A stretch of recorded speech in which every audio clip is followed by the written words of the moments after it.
ng aking food supplement. Kasi para maayos at maganda yung aking tulog mamaya.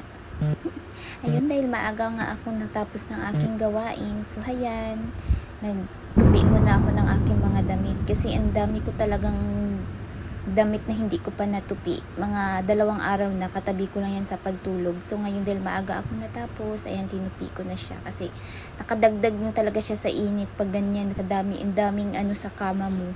Mga sagabal ba. Ayun, habang nagtutupi nga po ako dyan, pinapakiramdaman ko yung nasa labas kasi ang lakas ng kulog. Ganito yung summer dito sa Hong Kong, guys. Maulan na mabasa. Ay, sana all mabasa.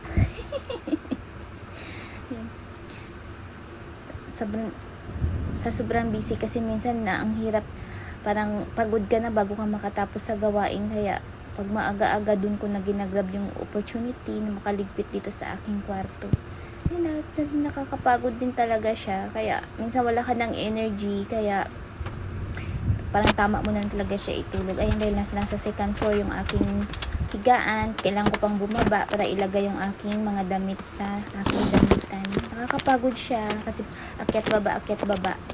Ay, di ba? Kailangan maano talaga yung tuhod mo. Ayan, yung aking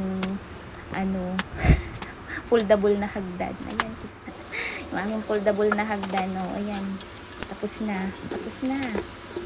Akyat na naman ako ulit sa taas. Ilalagay ko na naman ulit yung aking hagdan. Nakakapagod siya, diba? Ayan, dahil maliit lang yung space dito sa aking kwarto. Ayan, yan yung lagayan ko ng aking mga beddings. Ayan, ang dami kong pamalit sa aking beddings. Nakapagpalit ako ng twice a week sa aking higaan, pero yun sa mga amo ko. Depende sa mood, depende sa sipag ko kung kailan ako sasaniban. Once a month. Tapos yung kunyang sa twice a week. Diba? Ang feeling naman ng kunyang na to. Ayan. Tapos na ako ng ayan. Kasi nakakatihan ako, kaya kailangan kong ginaganyan ko muna bago matulog. Tanggal ko yung mga, siyempre, yung mga buhok ko. Hindi ko alam kung bakit nalalaglag yung mga buhok ko kahit nakatali naman siya. Siguro dahil sa mahaba siya, kaya kailangan talaga siyang tinatalian kasi mga may pati sa pagkain. And before anything else, ayan, huwag kalimutan maglagay-lagay ng skincare, o di ba? Namomroblema pa yun, wala nang laman. Ang hirap na talaga ng buhay, guys. Kahit pambili ng kuton, wala na. Ay, ayan, sige, hala, bag-id. Baka sakaling pumuti pa.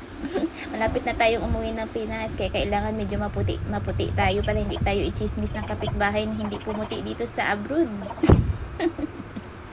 Ayan, apply din ng cream. Ang problema yan siya, kung sana naman yan siya kukuha ng pambili ng kanyang panglagay sa mukha. Ay, Diyos ko Lord, ang hirap ng buhay sa abroad. Akala nyo mapera kami dito, pero ay, wala talaga. Ayan. Kumuha na naman yan siya para iwas dry ng lotion, ng balat. Ayan, kailangan mag-lotion. Ayan. Pain relief kasi masakit sa likod. Iwan ko ba bakit ang sakit ng likod ko pagigising ako sa umaga, parang may nambugbog sa akin.